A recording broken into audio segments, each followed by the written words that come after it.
Welcome back to the Pleb Underground, everyone. That's right, we are live. Joining me today as co-host, I've got Ulrich and our very special guest. That's right, CEO of Barefoot Mining. Here we go, Bob Burnett. Thank you very much for joining us on Pleb Underground. It's awesome to have you here. Thanks, guys. Great to see you. Thank you, sir. All right. Well, we're going to dive into all the fun. But before we do, you know the deal. Going to show some love to the Pleb Underground sponsors, and we will be right back with what should be a very interesting conversation with Bob Burnett, the BTC boomer. Here we go. Head on over to Archimedes Emporium. They make absolutely beautiful Bitcoin branded products. They just dropped their first one. It is the solid aluminum Bitcoin clock. I had to get my hands on it so that I could show it to you guys. Take a look. Really, really nice piece. Beautiful craftsmanship. Head on over to archemp.co. The link is going to be in the show notes. That is Archimedes Emporium. Head on over there. Looks like I might have to make a new ad, huh? With the new frames. All right, guys, that's right. We're back from the quick ad, and let's dive right into it, Bob. Yeah, as we were saying before the show, been following your account for a really long time. I find that you have based takes, sir. Yeah, I may not agree with everything you say, but I feel that you are genuine, and that is really important. So before we dive into the barefoot mining stuff and some tweets that I've got from you, would you please share the rabbit hole story? How did you end up in Bitcoin? My path is unusual. Like a lot of people, it's a little shitcoiny, but even that has kind of got a unique twist. So for those who don't know, my background comes from the personal computer industry, and I spent about 25 years designing and developing personal computers. Most notably, I was the chief technical officer for a company called Gateway. I remember Gateway. Yeah, I'm a Gen Xer, so I totally remember Gateway. I remember the Gateway ads, right? With the wasn't it cow spotted boxes? Yeah. Yeah. We were known for our cow spotted boxes. We made great PCs. And for those that are younger, during the 90s and into the mid 2000s was kind of our reign, and we became a Fortune 200 company through that. So it was a fabulous run. We were making about 10 million PCs a year. And as the chief technical officer, my job was in leading product development there. So the reason this is pertinent to this story, although I think it's actually pertinent to a lot of things that maybe we'll talk about later, but pertinent to my conception or introduction to this world. In 2017, one day I got a phone call. It was actually late at night. I remember it very clearly. It was about 9 at night. My wife and I were watching TV. My phone rang. It was an unknown number, but it said it was a Seattle area code, and normally would be like, that's like the Antichrist, like stay away from me, right? And my wife, who's very instinctual, looked down at my phone. And she said, answer it. I said, I'm not answering that. She said, answer it. All right. And so I answered it. And it was a guy who I had known from my days at Gateway. And he said, Bob, we haven't talked for like a decade, but he said, I'm building an Ethereum mining farm. I need 800 Ethereum mining servers. And I can't find anybody to professionally design a server, number one, and number two, I can't get any of the NVIDIA chips that I need, because each server, they wanted 8 GPUs in the server. So I, not knowing that much about the space at that time, I said, hey, I don't understand, why don't you buy them from Dell or HP or whatever? He says, no, you don't understand. So anyway, I went and I did about a day of research and realized why he couldn't buy them from them, and realized that, I could design them. Mm-hmm. And then a little piece of history, when NVIDIA was a startup company back, I think it was like 92, 93, somewhere in that period, the very first company to design an NVIDIA chip into a system was Gateway. And so, so me and kind of my right-hand man, I'm the CEO at Barefoot Mining. The president is a guy named Keith Thomas. He was the head of desktop engineering. We had old, long-time relationships with NVIDIA. So he called them up, said, hey, we might get into this business. Will you give us chips? Even though supplies were very tight at that time, they had a great deal of gratitude for what we had done, giving them a chance, right? I mean, obviously they become a behemoth, right? Yeah. So they said, yeah, we'll give you the chips. You can build the video cards. Just don't talk about pay it forward, huh? I mean, yeah, right. Exactly. Like it's like, hey, NVIDIA says, hey, thanks for helping us out back in the day, guys. Like that's far out. Yeah. So anyway, that's how I got into the business, and it was pretty cool because we started Barefoot Mining to fulfill that order. We had a different company that Keith and I were in at the time. So we said, well, we'll do a new company for this. It was a $6 million order, which is, most companies don't get the chance to start with a $6 million order, right? And decent profit. You're off and running. Yeah, we're off and running. We designed the system. We fulfill the order. We said, well, we got NVIDIA said they would continue to supply us with chips if we continued to need them. So we started going to other people saying, hey, would you like to buy one? But mind you, at this point, I'm looking at the world like a computer guy, right? So somebody who wanted me to build computers for them. So that's what I did. And that's what I had spent a lot of my life doing. So we did it, continued to have success selling them to other people. But most of the other people, as we would sell them, they would say, well, we're interested, but only if you'll host them for us. So it forced us to create a second product line, which was a hosting service for these. So we had to open data centers and start doing that. And then a few months after that, we realized like, hey, these things really are making a lot of money. So we started taking the profits, pouring it into our own equipment. So we started self-mining. So it kind of started, designing and building systems, then hosting, then self-mining. That was kind of our progression. Probably by early 2018, I started looking at what it was, though. So I would say to that point, I was just wearing a hat as a computer guy, right? And then I started saying, well, what is this thing that we're doing? What is it? And I looked first at Ethereum, and I very quickly got uneasy with Ethereum. When I started, the benefit of being, a person with my background is I can grasp certain technical things maybe a little quicker than others. And I'm like, well, this is really complex. They're claiming to be decentralized, but it's clear that they're not. I had already understood, the concept of proof of work and believed it. And like, what, they're going to change it like to proof of stake? Because even though they didn't still do it for a few more years, they had already said they were going to move it. So then I said, well, I don't really like this. They're competing against Bitcoin. Let me go look at Bitcoin. And then I started looking at Bitcoin and go, oh, well, this seems much better, right?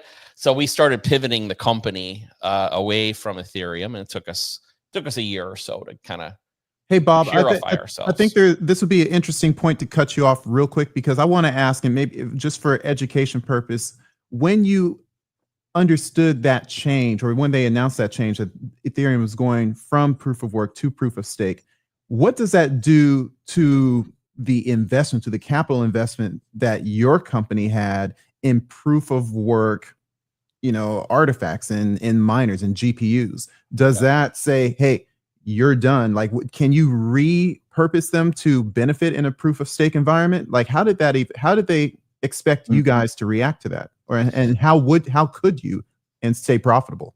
Yeah, there was no way to. Well, there was Ethereum Classic, which Ethereum had a fork, right? Yep. And the Ethereum Classic side didn't fork. So there was Ethereum Classic. There was Raven coin and Mimblewimble, and there were these other shit coins. And so we could use the same equipment to mine All of that. all of that. But you're crap. out. But Ethereum says all the miners, all the people that were mining us with GPUs because you couldn't mine Yeah. with Bitcoin. That's ASICs. You're classed out. You're essentially SOL. Right. You know, and it's funny because I think from a they ostracize their biggest supporter. Put it that way. Like so if you think about it, what they were doing was all these people that believed in the project and had invested massive amounts of capital and time to create these facilities. And they basically said, screw you, we're going a different direction. Now they were pandering to, they thought that they could beat Bitcoin by pandering to a climate narrative that turned out to be not true. Yes. Right. And so spectacular failure. Yeah, a massive failure, and you can see it. It's very common, right, for people to look at the performance of Ethereum relative to Bitcoin since what they called the merge. But it had other flaws too. I'll say this. I mean, I think it maybe would have had a better shot at success had it stayed with proof of work, but it had other flaws. Whether it's monetary policy, the governance structure. I mean, a lot of those sort of things were bad, and it was enormously complex. That was the first thing that struck me about Ethereum when I looked at it was, as an engineer, as a guy that's developed technology for a long time, one thing I learned, simple is better. That the more you try to do, the more likely you are to fail. So do a small number of things really well, and then maybe if you get all that done, you can maybe expand. But they were trying to boil the ocean, and Bitcoin stayed true to what it was from the beginning. And which and maybe we can talk about that, but we still have some threats. But like what we're talking about in our internal fighting right now about spam and things like that. We're going to discuss that. Yeah. But it's pretty, and I think that's serious and, something for us to talk about, but it's pretty tame relative to,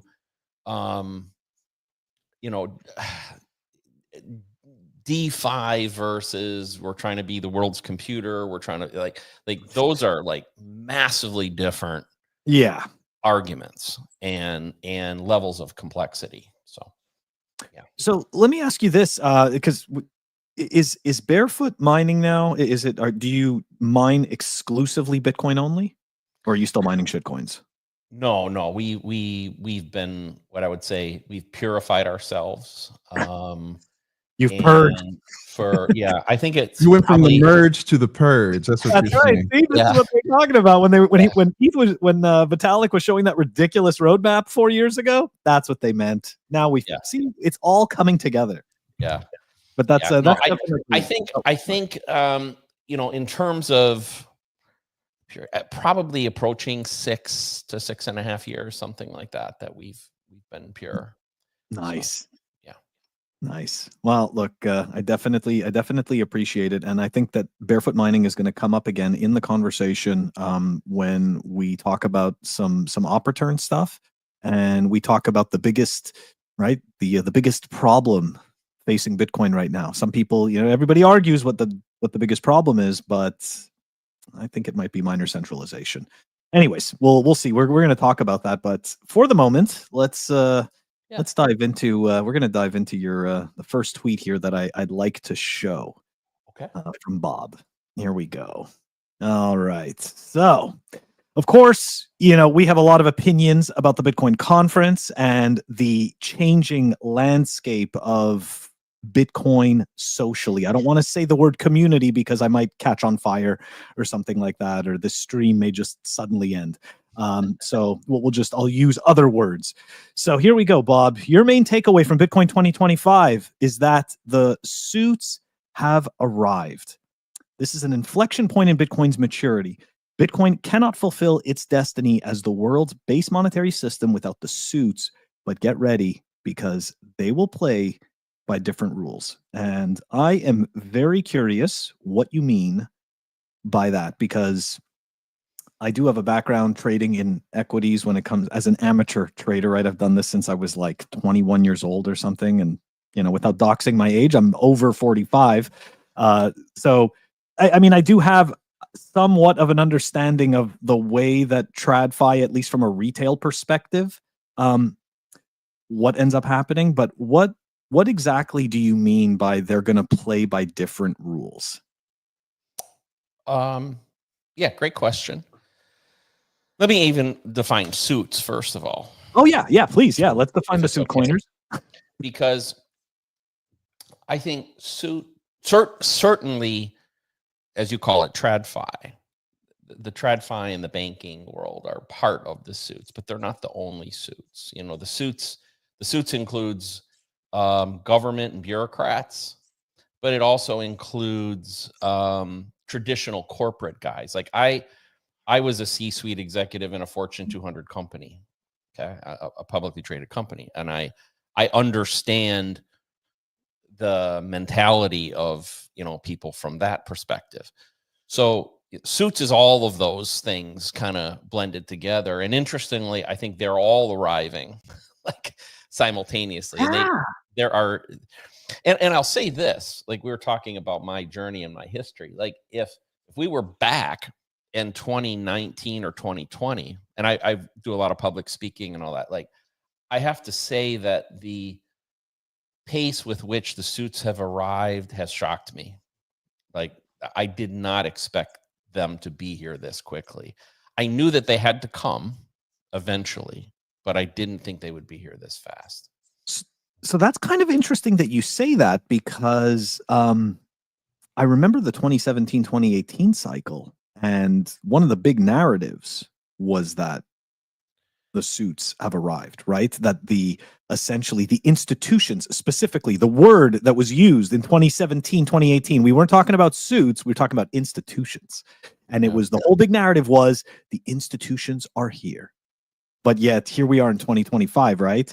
8 years later, and you're surprised at how quickly. So, I mean, my follow-up question has to be, why are you, like, I guess, why are you surprised by them showing up now? And I mean, in my eyes, right, like Bitcoin that's it. We've reached that psychological inflection point, right? It's worth over, $100,000 USD, so it's solidified itself as an over $1 trillion asset, right? It's like, do you believe that I mean, I don't actually believe as a group that they care about Bitcoin's qualities, right? The hard cap, the 21 million. Like, to me, I just see a bunch of people that understand that they can capitalize on this. So I guess, yeah. Well, I mean, we have to generalize, right? Yeah. We have to generalize because we do. There's a whole spectrum occurring, but there was a lot there. So first, as I mentioned before, 2017, 2018, I was just getting started myself in the space.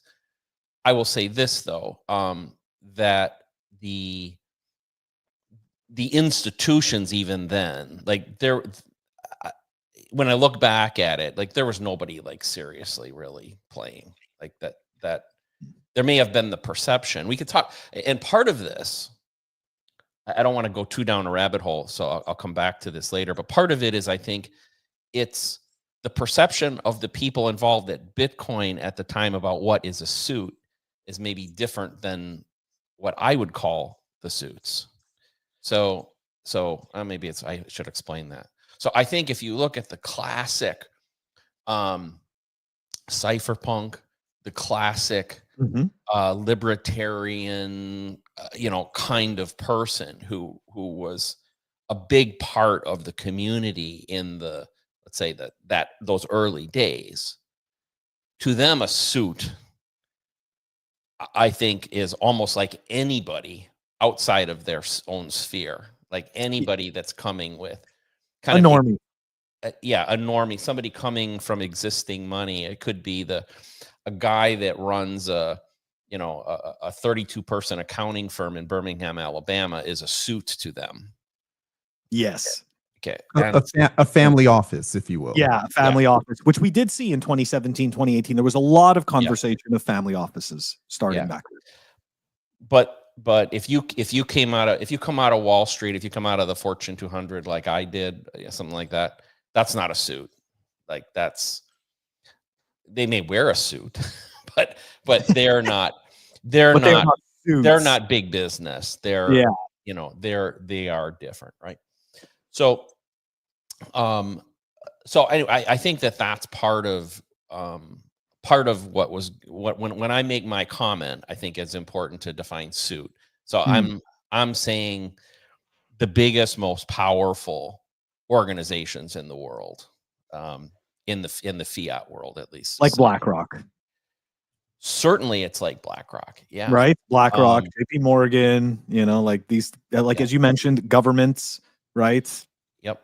Hey, so I want to maybe I can interject here. Yes, Bob, I have a LinkedIn, and I just asked you to retweet the live. I appreciate it, and you're on LinkedIn as well. It's so funny. I work for an engineering company, and I talk nothing about my engineering or what I do for my company. I only talk about Bitcoin, and I only retweet the Pleb Underground stuff. And I see you tweeting things, and I see other people in the Bitcoin space tweeting things, posting things on LinkedIn. And when I see the incentives or the narratives from the Bitcoiners on LinkedIn, I feel suitcoiner vibes.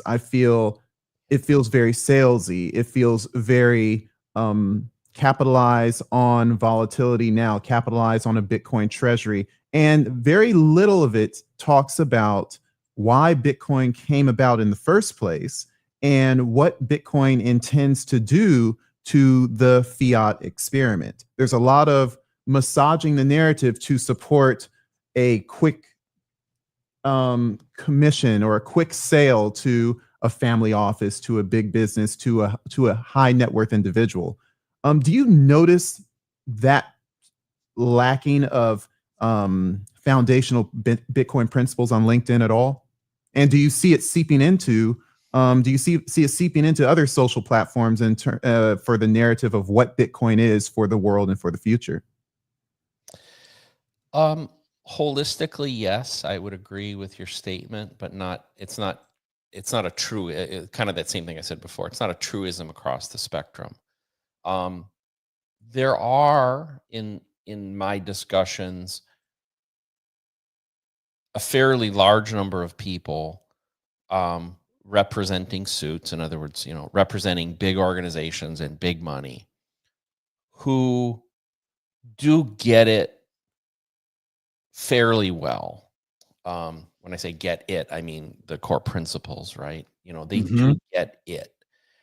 And I think that the confidence in existing traditional financial systems has started to accelerate. The disillusionment and lack of confidence is accelerating there. And the leading organizations, and we see it, right? The leading organizations are capitalizing. It's what you'd expect. And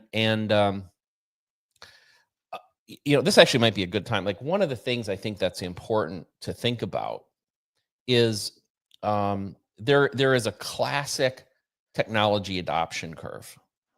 Okay.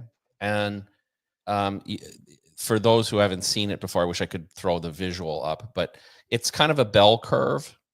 And on the left side, it's kind of the earliest people in a technology, kind of called the innovators. So, and let me give this through the lens of the personal computer, because this is what I lived. Okay. So in the late 70s and early 80s, the personal computer was just starting to become something, but they were buggy. They were difficult to use. They really didn't do anything particularly exciting. Yes, actually, beautiful. If we could leave that up for a little bit. No problem. So, sorry. So I was wondering, like, what is Phil looking for? Like, I saw his eyes shift a little bit. Like, he's doing something. There you go, man. Quick fingers, man. Quick fingers. Don't worry. Sorry. Yeah. So when we look at that innovator, like there's a really strange group of people there. And I'm kind of on the cusp there myself because I was in that world. So in the early 70s, people playing with personal computers, they didn't do shit, by the way. Like, but I remember not doing shit, by the way. yeah, because like they didn't have an operating system. You had to write the software yourself. They were so quirky. I learned how to code in GW Basic. That was the first thing I ever learned how to write. I made a circle move around the screen, and I made a line flash. So I'm sorry. And let me ask you, Phil. Yes. Did you, when it worked, how excited were you? I was ecstatic, and I didn't even understand why it worked. Okay, that was the problem. So sorry. There, and I'm glad you brought that up, because there's a fun for people like you, and I was one of those people too. There's a massive dopamine hit from making it work. Mm-hmm. It didn't do anything useful, but you get this like, and you feel like you're in a special group that, like, son of a gun, there's very few people in the world that could make this happen, and I frickin' did it, right? That's the innovator. Okay, that's the innovator mindset. They're willing to work with technology when it's really not ready yet. Okay, and it's not about it actually doing anything useful. It's about dominating it, or showing your superiority, or about the learning. Okay, now the next phase in the personal computer industry came in the early to mid 80s. The IBM PC was introduced, and the IBM AT in 1984.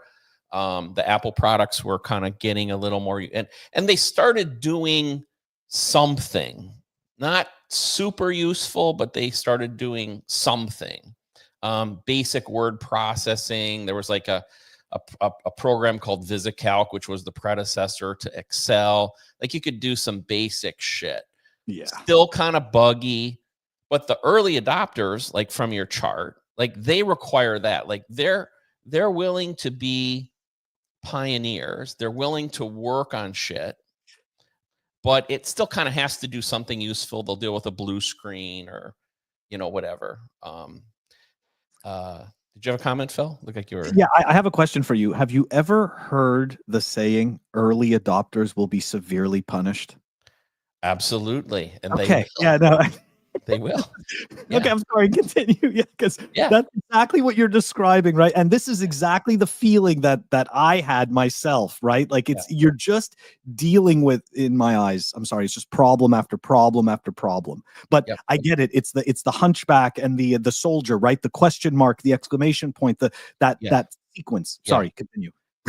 No, you're exactly right. So then, though, you can only ride that pony for so long, right? The mark, there's a certain finite, and it's shown on this. It's called the chasm.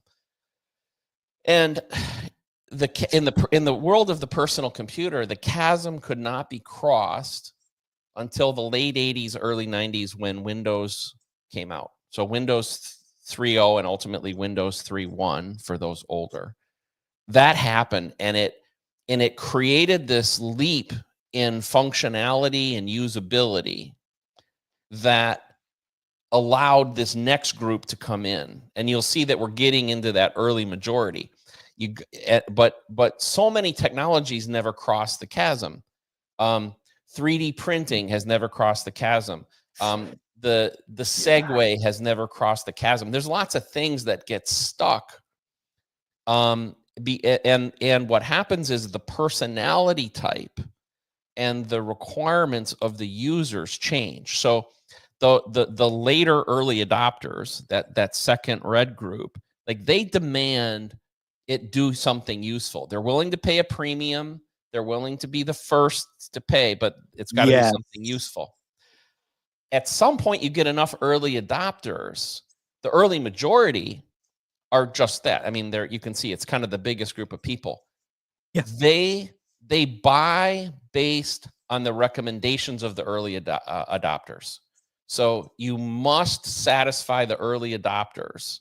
And if you do, then you get the viral nature. And so that's why on any technology adoption curve, you cross the chasm, you build credibility with the early adopters, and then you get the explosion. Okay.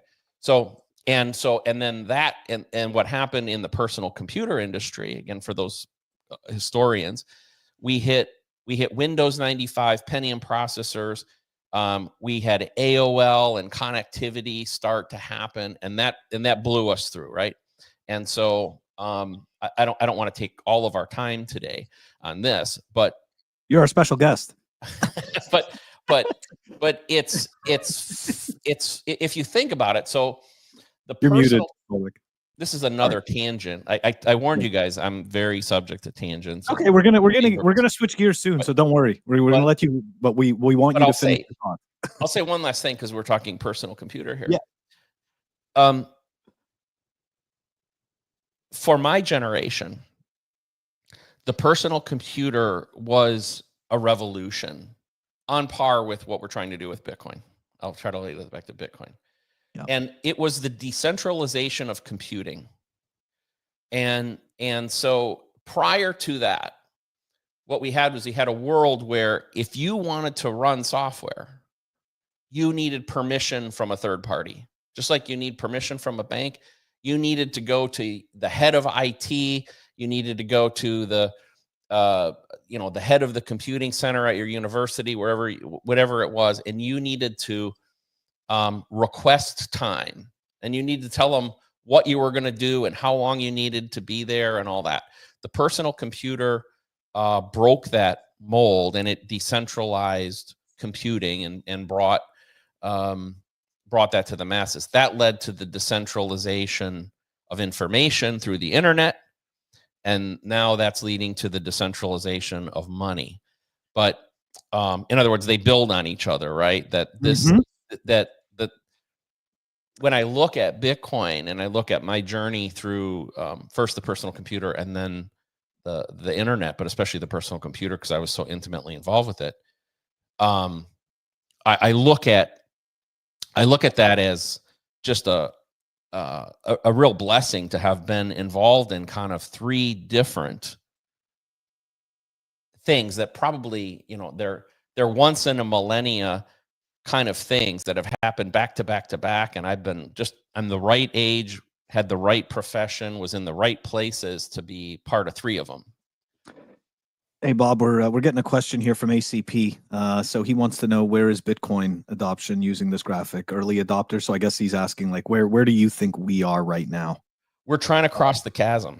Are we're still here? We're trying to cross the chasm right now. We're still in that chasm of the early adopters, you think? Yeah, probably. We're at the chasm though. Like, yeah. And so it comes, and the reason I even brought this back up was the suits are here, meaning like they're ready for this jump. But they need our support. They need our support, and we need to listen to them, which is going to be, that was part of the reason for my tweet was, I get it now. Yeah. I'm starting to get it now. Yeah. Okay, that makes a little more sense, right? Yeah. Because now all of a sudden we have to satisfy their needs, right? Or there has to be some type of, I guess, leap in order to satisfy their needs. And now this is where we start getting into we're not going to go down this road yet because we want to talk about some other stuff, but this is where I think we start talking about the Bitcoin treasury companies and all of these financial tools, because unfortunately, this is what they know how to do.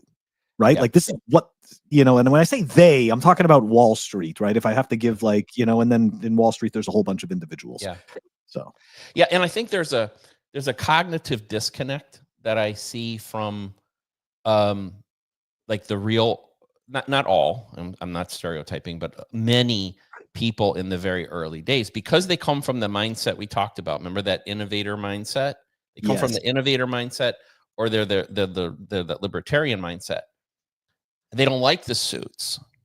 So I think they have this vision in their head of this utopian world where Bitcoin takes over, but kind of the suits never come and the governments never come. It's well, there's only there's really only two paths. There's a path where Bitcoin stagnates, like 3D printing, and it stays in a little niche, and it serves that audience on the left side of the trap, or left side of the graph, or it explodes and it becomes base layer of money for the world.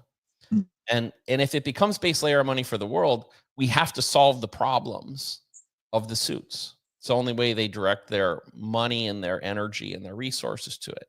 And they're showing faith in us. They're giving us a chance. Now we have to deliver.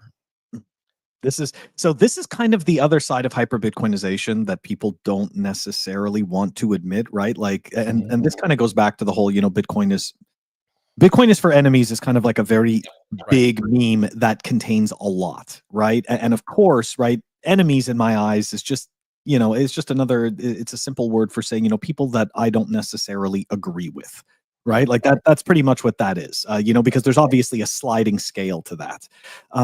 And to a certain extent, right, this is kind of the point of hyper Bitcoinization. We are going to have these institutions that are going to come here, and they are going to employ the tools that they know how to use. And they're essentially, it kind of reminds me of the bed of Procrustes in a way, right? That they're taking Bitcoin, right? Bitcoin is this thing that doesn't fit into the Wall Street box, but they're going to cut the pieces off that they don't need, or that they think they don't need, to fit it into the box, right? And then say, here, this is what we're giving you. So it's and again, this is all part of the journey. So yeah, I totally agree with that. Yeah, but it's gonna cause cultural clashes. It already is. Yeah, yeah. Right. It already we're already, even socially, right? We're seeing it even on Twitter. Right, like you just all of a sudden, you have all of these people that are here telling you how Bitcoin is the essentially the the base layer for this financial flywheel of just being able to dilute shareholders ad nauseum because you hold Bitcoin, right? I have this asset that is just completely impervious to harm. It's like a superhero in my pocket, and because of this superhero that I control, I can issue ridiculous amounts of debt without actually needing any revenue or anything like that. Anyways, I don't want to go too far down that, because I've already said this a million times. I believe that fails spectacularly. I understand that there are companies that will survive. They are going to thrive. They are going to kill it, but there are going to be so many that won't. Anyways, we're going to move on though, because people are asking about your opinion, because you're a miner, Casey. So this is what happens, right? When you're dealing with Bitcoin mining, people want to know, what is Bob's take on op return. So let me just pull up the and people don't like my take, because my take is very much like, I don't like what the hell is going on. I don't trust core, but I also don't think that knots is the answer. And it's like, Phil, just pick a side. I'm sorry. I'm not that guy. I'm not that guy who just picks a side. Sorry. Okay. I'm the person that sits there and goes, why do I need to make a decision? Why is this happening? I'm very comfortable with not knowing. It's kind of it's one of my superpowers, maybe. But here you go. Bob said the process is broken, and you retweeted Jimmy Song, right? Yeah. So where he's talking about essentially that the op return limit removal was merged. And so you, sir, are a miner, and I am very curious as to what your take is on op return, number one, and number two. People are asking, ACP specifically is asking, do you run knots? Second question first. Yes, I run knots. I run it personally, and we run it for our mining operation. So we do our template creation and administrate our system through knots. So there you go, ACP. So okay, so let me ask you this, because I'm curious about this as well. Sorry, I don't ask you something else. I didn't even give you a chance to ask. But because you said you run knots, it immediately brings up the question of, so one of the fudding points, right, is that a miner will not choose to run knots because they're not going to exclude themselves from revenue, right, from essentially mining those transactions that have op return data. What are your thoughts on? Why do you think Disney doesn't make porn? Yeah, that's a good point. And they do I it. never thought of it like that. They do it because, well, they don't do it They don't. because they have a brand and Yep. they stand for something. And even though porn, clearly the most popular form of video and money making thing there is, they Could be argued that that's what started the internet. Just saying. Oh, it did. I'm Right? back from my DARPA. gateway days. I mean, our biggest customers were people buying for pornography and stuff like that. There's no doubt. Sorry, go on. But well, here there's actually an interesting analogy there as well. So and by the way, I don't mean to be flippant with my thing with you. What I'm trying to say is, see, this is the way I view it. So, my first objective as a miner is to protect the host. So, which to me is Bitcoin itself, the Bitcoin ecosystem. Okay. So, those things that I perceive to be spam and that I believe are bad for Bitcoin, I view if I take that money, that's blood money to me. I am sacrificing the betterment of Bitcoin for my personal gain. And that's just not how I operate personally, and it's not the company that I want to run. So that's why I don't do it. And I think there's this funny thing that I find the general Bitcoin community to perceive, by the way, including most of Bitcoin Core, saying, well, miners are driven to make the most profit. So somebody's always going to mine whatever. And that means hammered into us, by the way. This is hammered into the social psyche of Bitcoin. Yes. Yeah. Sorry, continue. And I believe it's untrue. Well, it's untrue in this context. That what they're trying to do is apply that to every block. It's saying whatever block we're on, 900,000 and 900,800, whatever we are right now. They're trying to say, well, the next one, every miner better try to make the maximum amount of money on the next block. Mm-hmm. And even if that is a 4 megabyte dick pic, that's what they should mine. Like, and that's what they will mine. And say, no, that's not true. My best economic interest is in Bitcoin thriving. Like that's why I say protect the host or protect the ecosystem.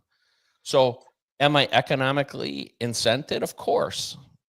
But I'm not economically incented to do harm to Bitcoin. In fact, that's the ethos of my company. For me and everybody in my company, we take a Bitcoin first perspective. Like we will not do things that harm Bitcoin. And even if it means short-term, less short-term money for us. Yeah. Hey, Bob, real quick, you talk about, you're basically putting into context the theory of subjective value, and that, one can't put the value of a picture of their mother on the market, and it may be worthless to the grand market, but to you, it's a priceless artifact. And so what you're saying is that it doesn't matter about the net revenue over 1 million blocks, over 2 million blocks of Bitcoin. I have a subjective value of what's important for the perpetuity or the prosperity of the network. And so I guess to bring up a tangential circumstance, I've heard a lot of miners talk about tail emissions. And so would you give the same response to that, when tail emissions is something where you start adding in some sort of, either you start adding coins past 21 million, or you start creating some sort of mandatory fee or base fee regardless of blocks being mined, so that miners can be incentive to keep the gig going, if you will. What are your thoughts on that? Yeah. First, anything that changes the 21 million number, no, absolutely not. Anything that changes the release schedule of those, also no. Like that I view that as sacred. That is part of Bitcoin. I agree. And I mean, maybe, I don't know, time permitting, but there's a whole quantum thing coming up and all that we have to talk about and how we resolve that. And there's some ideas that involve actually taking part of the unsecured P2PK addresses and giving them back to the miners essentially on a new release schedule. I haven't made a final decision on that, but I'm pretty sure I'm against it. Yeah, that doesn't that sounds like some communist shit. Yeah. So, but it's very I mean, there's that's a whole different ball of worms. So, so I think hopefully I answered that part of the question, Ulrich. Now the other thing is, as we go out in time, we have to look at the security budget. So, there has to be a certain amount of money available to preserve the network. And this next part probably will be controversial. Okay, so I believe as time goes by, we are going to see a lot of the miners become nation states or big financial institutions. Yeah. I mean, we're already seeing this. I mean, it's beginning, right? It's becoming the barrier to entry is raising exponentially. Sorry, continue.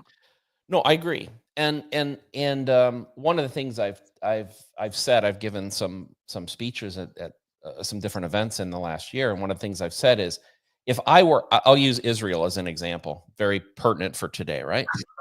So, okay, Israel has about 0.5% of the world's GDP. They are very controversial, right?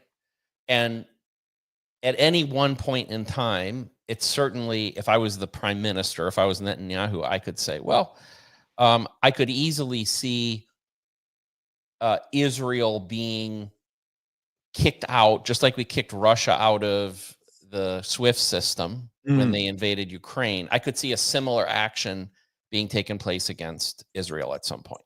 The West, in other words, the West turns on completely on them, right? So if I was Netanyahu, what I would be doing right now is I would be building a mining infrastructure within Israel equal to roughly 0.25% to 0.5% of the world's hash power. And I would create all my own templates.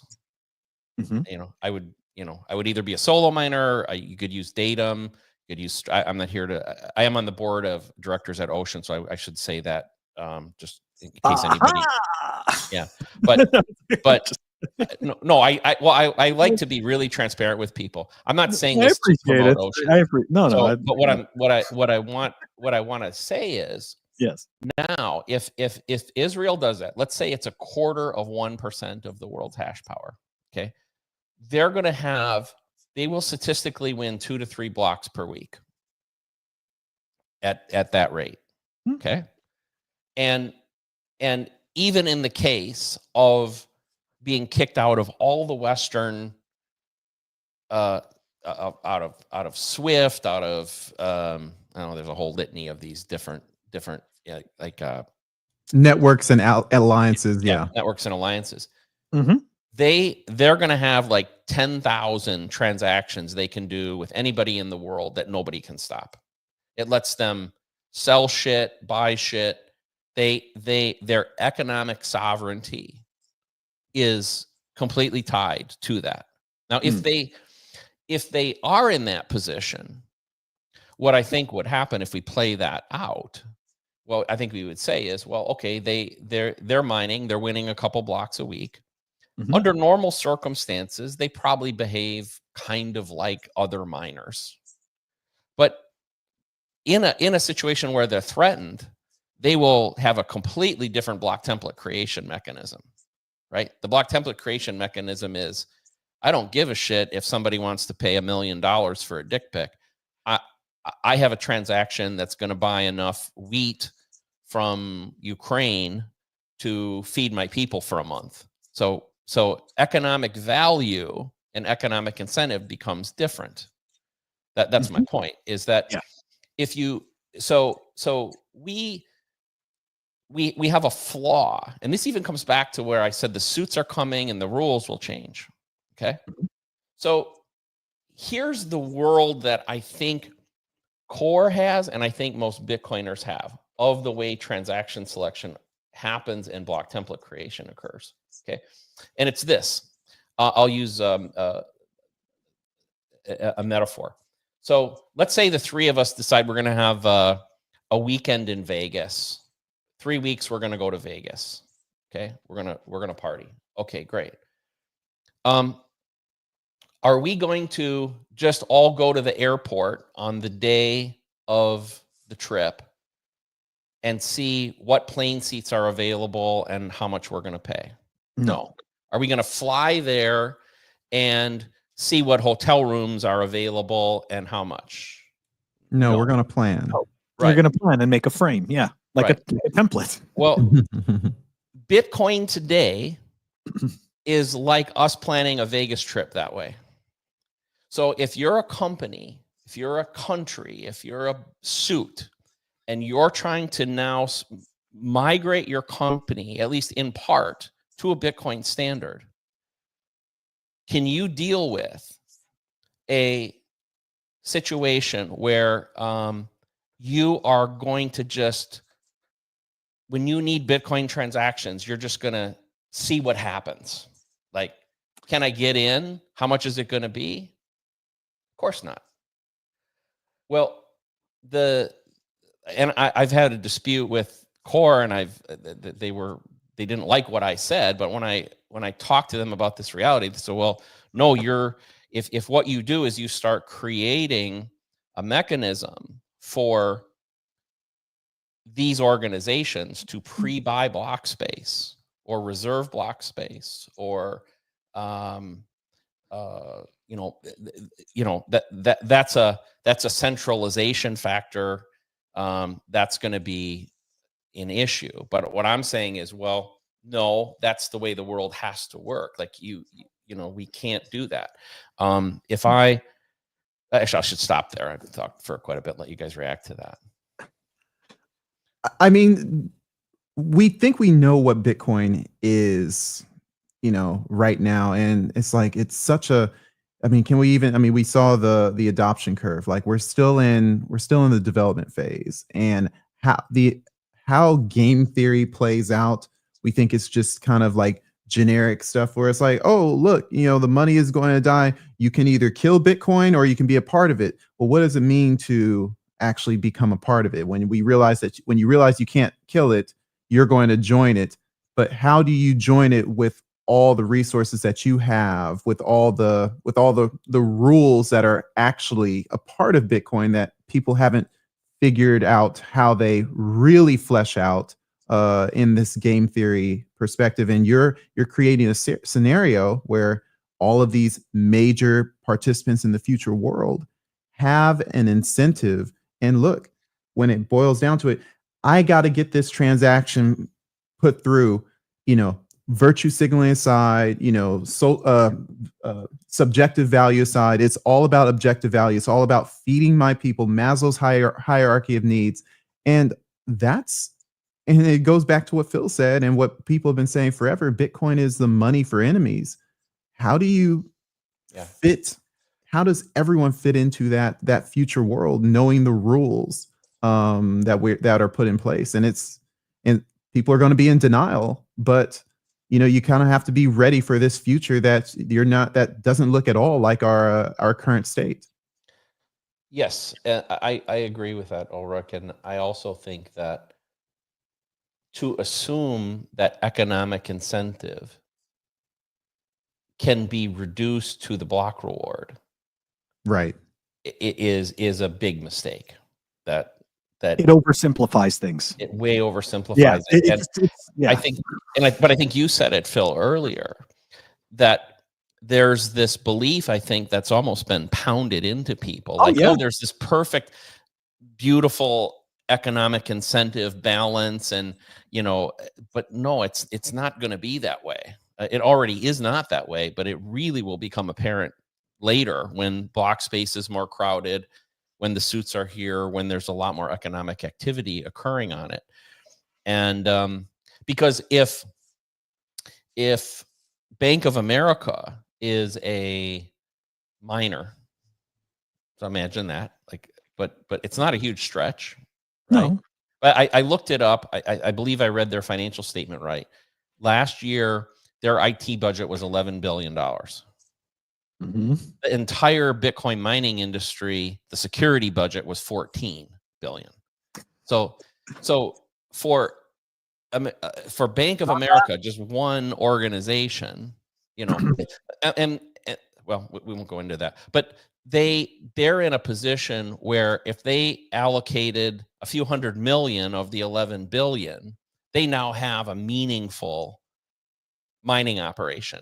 And Mm-hmm. they won't necessarily look at that mining operation as a profit center.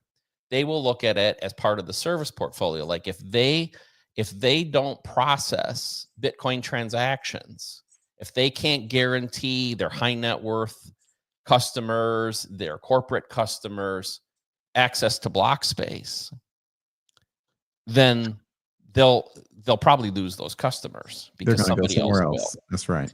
I think you guys know this. Fidelity has been mining for a long, long time. Yeah. And Tether is a miner. Like I would say start reading the room. Like who is mining? Now, I think there's still space. Like I am a pure miner right now. Like that's what I do. I think there's still space for that. And my objective is to serve the plebs and try to preserve a portion of the block templates for monetary transactions in a more classic sense, or offer forward block space to people. Like let's say, Phil, let's say you knew that you wanted to do a bunch of UTXO consolidation, or you had a small business and you got 1,000 customers, let's say, and as a Christmas gift this year, somewhere in the middle of December, you're going to send everybody 100,000 sats, all your customers get 100,000 sats. Well, you need to plan that now, right? So my idea will be you'll be able to pre-buy that space now, and maybe it's at 4 sats per VByte. You lock it in, and you have a relationship with a miner, and somewhere in the middle of December, you're going to be able to get that. But that's kind of, I think, the way the world will work, and I think we'll have. I know people hate this because it does mean there's private mempools. It means there's things going on in private. It gets it is a centralization risk, but it's also the only mechanism by which we achieve hyper-Bitcoinization. Especially when you consider time as a variable for paying bills. And I'm not going to steal this idea. I think you mentioned this in a recent video. But if you have a critical bill that you need to pay, whether it's a house note, Right. Your mortgage, or you're paying for your car payment, and all of a sudden, hey, people are paying on the Bitcoin blockchain. You don't want to be like, my car is going to get repossessed because my transaction just didn't make it in time for that block. So guess what? Pre-buying, reserving space on a future block. That seems like as Bitcoin is incorporated more into our everyday life, how do the incentives of our payment system change? Because like you said, fiat, they have that lockdown. Like you want to send something, that money's going there, and that will be not, it's not going to be confirmed, but it's trusted that money will be locked in a few days or a few hours. But that's the fiat strength. Bitcoin, we have to work around that shortcoming where it's like block space is truly a free market. Yep. Well said. I think that this kind of goes along the lines of the this is what I was posting before. This is actually a tweet that somebody, going back over here, Huddle Like You Mean It, put out this super long post, which I'm not going to read through, but very important here was a quote that you said. You said, "We may have reached the point where Bitcoin won't die, but will the Bitcoin that we want live?" And I think that kind of goes to the next point, and the final point I think that we're going to talk about here is this aspect of miner centralization. So being in the space since 2017, I pay attention to the different narratives, and like you kind of debunk these narratives in your head, right? Oh, this one's never going to happen. This is just garbage. This is, non-zero chance, but it can never occur. But the two that I keep going back to, the two specific narratives, I believe that Bitcoin, not itself, right? But I guess you'd say the network is in a way susceptible to a social attack, right? Like I believe the social attack vector is always there because humans, whether we want to agree with it or not, right? We are a point of failure, right? Our behavior, our actions, right? Like it's a possible point of failure. And the second thing is miner centralization. So this kind of brings up the all of these little solo miners, right? That are coming out, right? The BitAxe, the NerdAxe, and all this stuff. I love this kind of stuff, right? When you talk about early adopters, when you were showing that we were showing the graph before and you were explaining the chasm and everything like that. So I'm one of those people who shows up right before the chasm. Okay. Like I'm one of those people who is willing to suffer a little bit in order to have this cool geeky result of something working, even if nothing actually happens, right? I just want to make it work. So my question to you is, what exactly can we do about miner centralization, considering the bar to really mine in a meaningful way just keeps going up astronomically? What are your thoughts? And second part of that question is, do these solo miners, right? Do they even have do they actually have a chance at making a dent? Yeah. Okay. So a couple great questions. Let's hit the second one first, or the latter part first.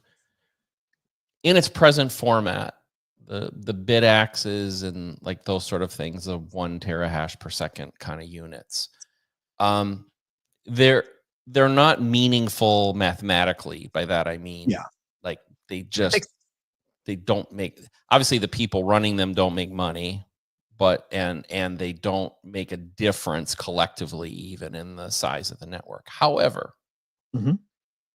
understand that building those devices is so difficult today because God bless the people doing it. You probably, if you guys have followed me, I'm a very big supporter of them. I'm trying to do everything I can. They have to pull chips off of boards. They have to reverse engineer. They have to, they have to figure out what the hell the chip is doing and make it do something useful. They don't get access to chips in raw form. So I've already told you guys I came from personal computer background. If I decided I want to get back in the PC business today, I call Intel up, I call AMD up, I call NVIDIA up, say, hey, I'm back, guys. Send me all the data books. I get chip samples. I get all these boards. I get all this support.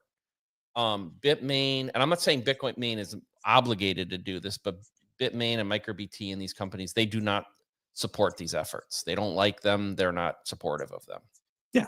So what we need is a couple chip companies to emerge that service that market. There's already people that want to build the systems. So just like in the personal computer, we had the chip companies and the system companies were separated. We need the same thing here so that the system makers, who it's by the completely different skill sets. Now I'm part of a group trying to do one. It's called M5ers, but there's a couple others out there. I want us all to make it. But like, I'll share with you guys, like what we're trying to build is we're trying to build a single chip, 10 terahash per second chip. So one chip. Yeah. And with, if we can give that sort of mechanism to the future bits and the people making bit axes and all that, now they can start making meaningful units. They could do a 10 terahash per second unit. They could do a 100 terahash per second unit. They can, I'm sure you guys have all heard that. Obviously there's the home heater folks, but yeah, there's ideas like I have a pet, my wife and I have a pet tortoise. So we have a like a warmer for the bed of the housing that the tortoise lives Oh in. yeah. There's no reason that can't be mining for us. So I think that's true. At that point, like I have a prediction. I think that we can get 5 to 10% of the network ultimately in the hands of these folks. The regulars. The doing regulars. Menial, like passive stuff throughout their everyday life. Right.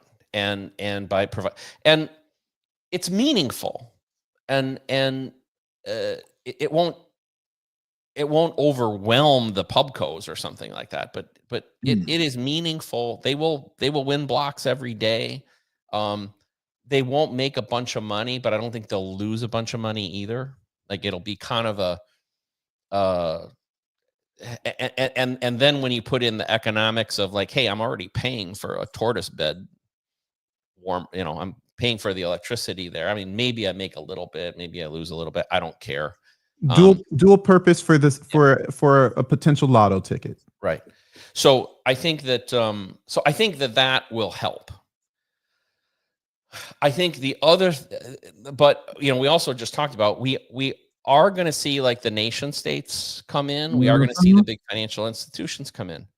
Ironically, as scary as that probably sounds, but I'm not advocating for that. I want to be really clear to people. I'm not advocating. I'm just telling you how I think it plays out. Right. Exactly. So, yeah. But the more of them that participate, the more decentralized we get. So if Israel does it and Albania does it and Iran does it, and like all these countries bring up mining, well, now we have a whole bunch of different miners like that. That actually helps. If all the big financial institutions, Deutsche Bank and Bank of America and Wells Fargo, and they're all mining, well, that kind of also can decentralize. I think that I think the pubcos are going to have a hard time growing beyond Moore's law. So there's only like they're going to hit a wall. Yeah, and it's because of power. Yeah. So like I've done a study. There's 30,000 terawatt hours of electricity, on-grid electricity produced globally. 30,000 terawatt hours. It's a lot, right? The average of all the commercial and all the residential is 11 to 12 cents. So per kilowatt hour. Okay. If there's something I call the mining zone, which now would be, let's say, sub 6 cents, 5.5 cents and below is kind of like if you're trying to be a commercial grade miner, you got to be in that zone or you got no chance. And in reality, you should be cheaper. But there's about 1,500 terawatt hours available in the world for that. So 1,500 of the 30,000 sits in the right zone. A lot of that power is inconsistent, though. So it's some of it's even negative, but it's not available all time every day at that price. So hopefully I'm articulating this well. People are getting it. So what I'm saying, and so what I'm saying is that area is saturated. The miners have already found the big pockets of energy. Okay. Yes. You're talking about the stranded energy, right? Well, that's where I'm going. I think the only opportunities it's a stranded energy because all the readily available, the mature places have been over the low-hanging overwhelmed. Yeah. It becomes cost ineffective. It becomes net negative if you continue to add hash rate in those areas. Well, it's not available in the mining zone. Like you have to either create it yourself, which is what I'm trying to do. Gotcha. Or you got to go outside the zone. But we're not the only industry in the world that likes cheap power. So, you know, if you're if you're an aluminum smelter, if you're an AI guy, you know, whatever, you want that power too. Server farms. Hey, that's a good question, and I don't want to derail this too much because we want to have time for you to talk about barefoot mining in particular. But I remember a conversation that happened. Sweden or another Nordic country, maybe Norway or Sweden, they kind of gave to Bitcoin mining, and you were outspoken about it. You say they're making a big mistake. They're making a big mistake, Bob. But in the grand scheme of things, do you care that a near socialist country is not seeing Bitcoin in its current state, and that the hash rate will just go where the hash rate needs to go because someone's going to be able to find that value, and they're going to just come back on their knees like the prodigal son in 10 15 years? Like, why do you really care that that one of those Nordic countries just missed the ball, or is it really vital that group, because guess what, they probably can monetize it really well, they could probably serve a lot of use cases? Is it really important that they get it right now? For their own destiny, I think it's important that they get it now, because I think entering later gets really painful. But it's not bad for Bitcoin per se. It's not bad for Bitcoin. I mean, it would be nice to decentralize. It would certainly be a contributing factor to having more geographic diversity. But from a Bitcoin perspective, no. For the people of Sweden or the people of, you know, whatever country it is that's trying to oppose this, it's bad. You know, so what I made a statement earlier that I think what we'll see is, like the pubcos, I don't see them likely to add dramatic amounts of new power. So global energy increases is like 2 to 4% per year. So there will be a little bit of extra energy. So I think they could grow, you know, maybe they could double that or something like that in terms of additional power. But largely what will happen is they will certainly increase hash rate, but they'll do so by taking out units at the end of their efficiency. Let's say right now that might be an S19 100 and plugging in an S21 234 or something like that. Like, you know, so hash rate will grow, but the power profile on grid doesn't grow a lot because it's finite. And like I said, what I'm trying to do at Barefoot is that I've learned is, like, I can produce energy myself very inexpensively, say sub 4 cent, even sub 3 cent per kilowatt hour energy myself. I can do it with hydro. I can do it with natural gas sites. I can do it with anaerobic digestion. I can do it with that sort of stuff. And so that's where I'm focused, because I think I can. It's interesting. There's a perception, I think, that scale is helpful. It's actually a detriment. So, because if what you do as a mining company say, well, anything under 50 megawatts isn't worth my time. Well, there's not stranded 50 megawatt sites laying around. If you're willing to go chase 1 megawatt sites or 3 megawatt sites or half a megawatt sites, it's all over the place. But obviously you're going to have a lot of little ones instead of one big one. And I think for the pubcos, it gets difficult because they go, well, if I announce to the world that I'm adding a 3 megawatt site or a 5 megawatt site, it doesn't excite anybody. And to their defense, it takes a certain amount of resource to develop a site, even a small site, it project management and all this. But I've built my company around building small sites, so I'm optimized for that. They've optimized for building big ones, and the market likes them to build big ones. Do you think the market will change where it's like I mean, as these big sites, you just said the scarcity of these big sites. Do you think that, and you've set yourself up to build the small sites? I mean, you see 10 years from now that small sites will be the primary focus, and you just have to scale to be able to disperse to multiple small sites? Or do you see it like as we grow in technology, we'll be able to uncover these larger sites that are untapped right now? There's not a lot of untapped large ones. Okay.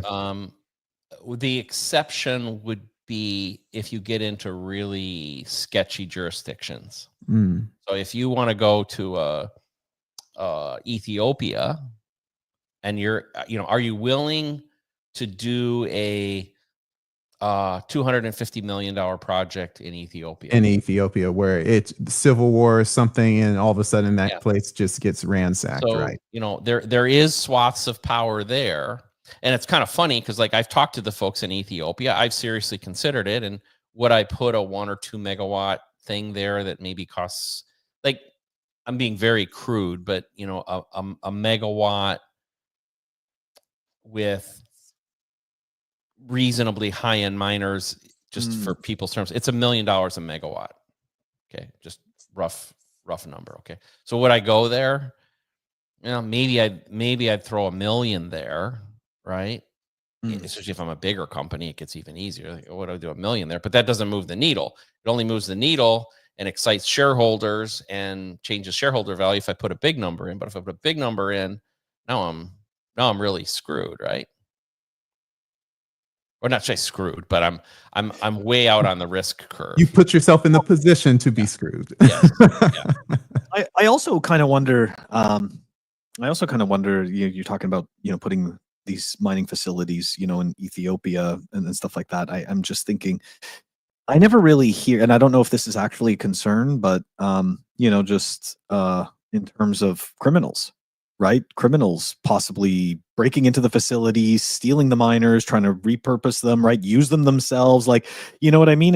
I've said this before, right? In the Western world, right? Or at least in the US, life more or less is not that cheap, right? Like, life has some value, but in certain countries, it has almost no value. So the idea of ripping people off for their mining equipment is not, it's not so far-fetched, right? It's the difference between eating and not eating. So yeah. Well, and you're right. And if I'm Ethiopia, let's say, I think Ulrich, you mentioned this, like, okay, there's a regime change in Ethiopia, and I go, well, hell, somebody just put $200 million of equipment in. It's mining. Maybe that's enough to win 3 or 4 blocks a day, and Incentives. Why don't I just nationalize this thing?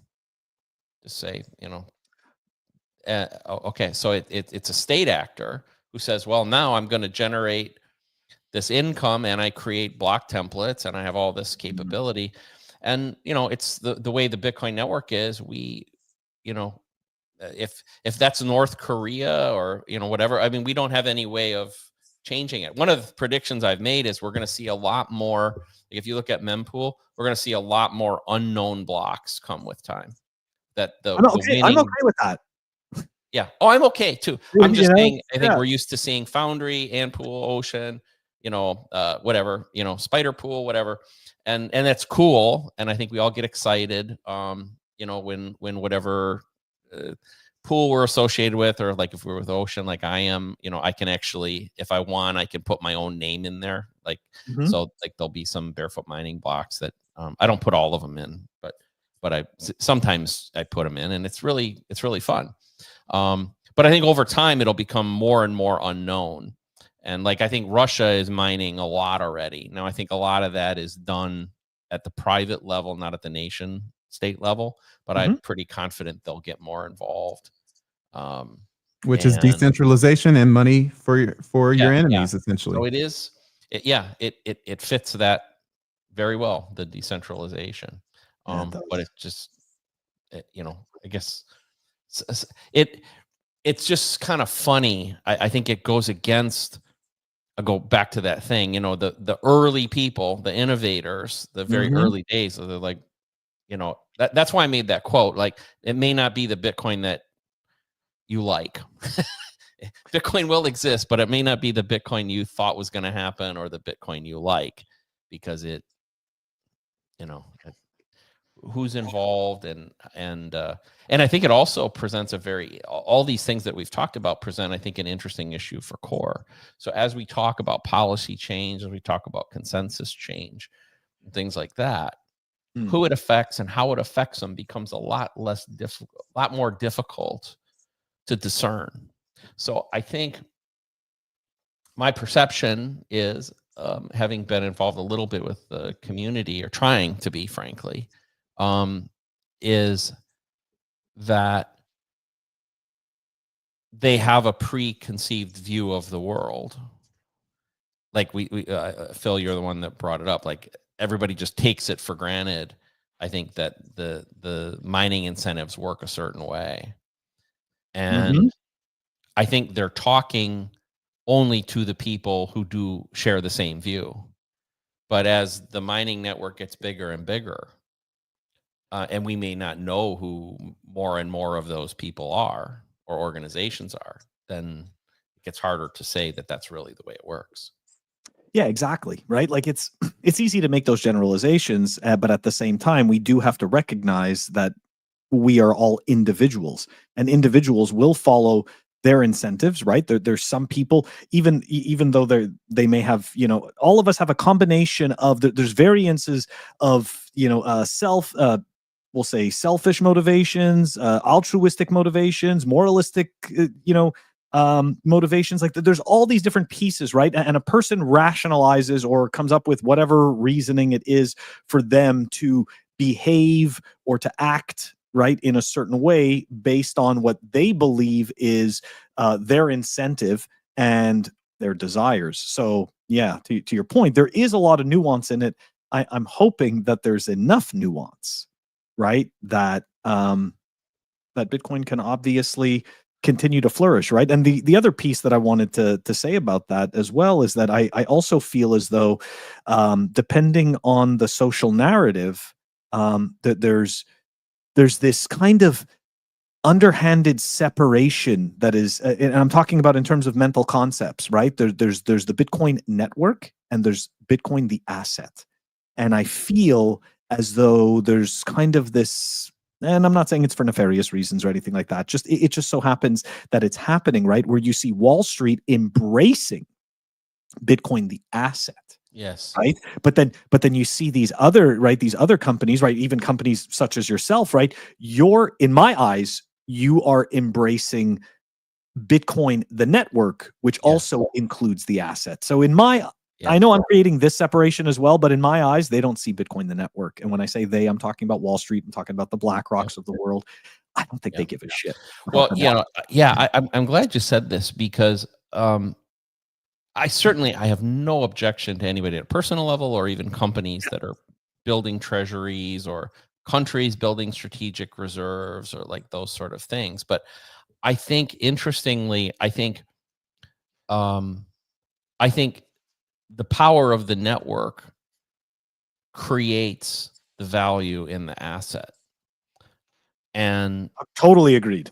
And they focus on the result, but not the engine, not the whole thing. Well, I mean, Bob, I mean, we're all engineers, and we're all technical people, and I go back to the 5 whys. When you get down to the root cause, if you keep on asking why is Bitcoin valuable, a normie would just say, oh, it's valuable just because people are trading it, and Wall Street may say Bitcoin's valuable because it's digital gold or something like that. But if you keep on going down the rabbit hole, you realize, or the 5 whys, by the time you get to the 5th question, you realize, hey, it's about the network. It's about the people and all their different incentives and all their different wishes and dreams. And somehow, based on these rules set in place that most of the rules that cannot be changed, people are able to thrive, to work out their economic incentives, and to go and to abide by what the white paper intended, which was a peer-to-peer cash without a trusted intermediary. And that's the value of Bitcoin. And the suitcoiners or the asset only Bitcoiners, they don't want to answer that because that negates or diminishes the value of their fiat system that they also want to thrive. Yeah, that's could agree with well that. said.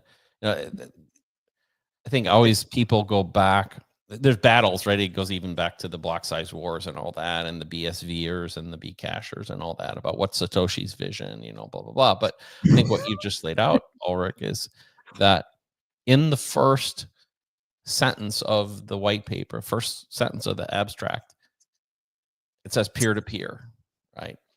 That's a network. Like it and so it starts with that it's peer-to-peer cash, but it's a networked cash, and so you're right. And it's one of the things I've said, like I go back to even the example I gave you about Israel. Like, my advice to nation states is acquire Bitcoin, that's fine, but your economic sovereignty, financial sovereignty as a nation is not tied to how much Bitcoin you own. It's tied to your ability to participate in the network. Very nice. Anti-censorship. That's it. Yeah. I mean, if you can be censored, if you're going to be involved in a network, what are the possibilities, the risk, and the impacts of you being cut off from it? I think Russia experienced that with the war in Ukraine. I'm surprised, honestly, that they didn't move faster to work out their Bitcoin incentives. But again, dictatorships and domineering economies, are dictatorships and domineering economies. They understand, hey, if we go down this Bitcoin path, there are people in our nation that may catch on to something that they don't want them to catch on to. So it's like there's pluses and minuses for nation states adopting that Bitcoin standard. Are they willing to go down that path? Because once they go down that path, once people get a sniff of freedom, it will be hard to take that back. Yeah, it will be. Russia got a slap in the face. I think you could actually, probably in the long run, say there's a really good chance that getting kicked off the SWIFT system was good for them. It's kind of like, how sometimes people get fired from a job and they end up saying, "Oh, that was the best thing that ever happened to me." I ended 100%. like saying something like, "Okay, boom," like they're trying the BRICS thing, but they've already been vocal in saying we use Bitcoin. And, the foreign trade minister has said we are transacting in Bitcoin, like that. The network saved them, right? Not the asset, the network. That's a very good point, right? And unfortunately, because they went through that type of adversity, they, it created some type of an opportunity. Whether or not people want to agree with that, that's what it does. Yep. Necessity is the mother of all invention.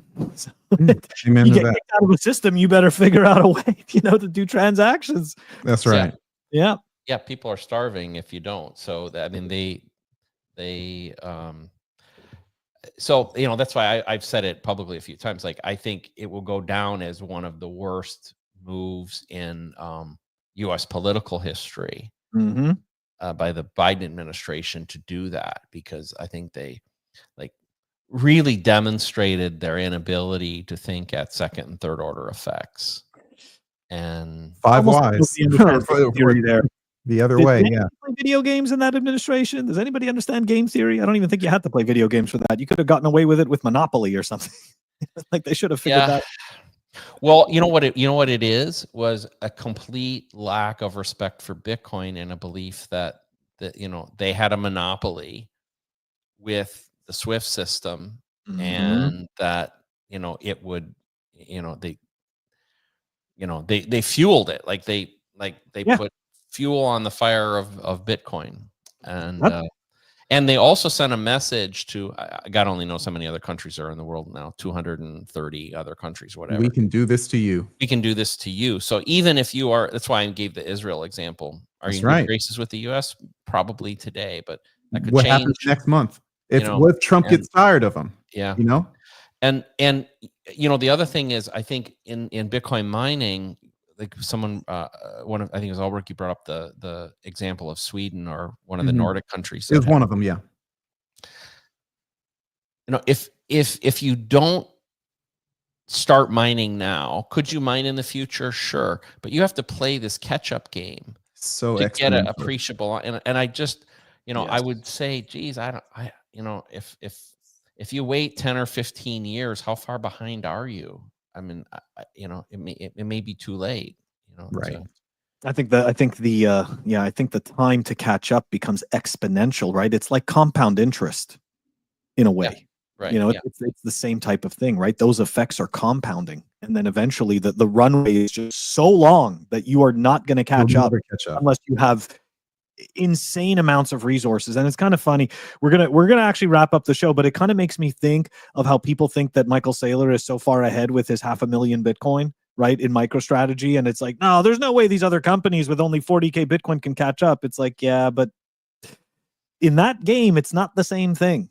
In that game, you can easily, in my eyes, they can easily end up losing that Bitcoin. And we're going to find out just how easily, because I believe we're going to end up seeing some version of this in the next bear market.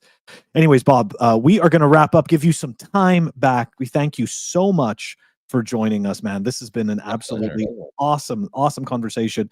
For the viewers and listeners, if they want to reach out to Bob Burnett, I saw that Roman was talking about he's a network engineer and he's interested in something that you're doing. He might want to reach out to you. Roman's an awesome Bitcoiner. We've had him on the show in the past. Yes, he is. For the listeners and the viewers, how can they find Bob Burnett? Barefootmining.com. I think you had a briefly showed it at one point when we were up there. If you want to learn a little about Barefoot and what we're doing. And we're very different, by the way. We don't really do hosting. What we do is we build new sites, and every site we bring up, we've got about 16 different projects scattered all over the country, and most of them involve now, like the latest one we're working on is in Pennsylvania, where we've secured a whole bunch of natural gas resources, and we're mining off grid, putting generators in place, and mining in the wild, as I like to say it. And so we're always looking for investors, and we're also looking for new energy. If somebody out there knows of some stranded energy that they have access to and they think would be able to be exploited, great. We're happy to do that. And I am active on Twitter, boomer_BTC. My DMs are open. And so thank you. Fantastic. All of that will be in the show notes, guys. That's right. It's going to wrap up this episode of Pleb Underground. I was trying to say it 10 times fast. Ulrich, any final thoughts here before we wrap up? Like, share, subscribe. It's a great show that me and Phil put together, bringing on guests like Bob Burnett, because he is doing great things in the Bitcoin space. I appreciate him taking the time to join us today. Thank you, Bob. Wonderful. Thanks, guys. Awesome. All right, guys. As you know, these episodes, we end up putting them all on our audio-only platforms as well. Apple Podcasts, Spotify, and if you decide you want to support the show, you can always check us out on fountain.fm, and you could stream us sats. Guys, we are going to catch you maybe on Monday. Depends what happens over the weekend. If there's some type of drama, then you'll probably see me live on Monday. Anyways, otherwise we've got another great interview next week. Have a great weekend. Peace.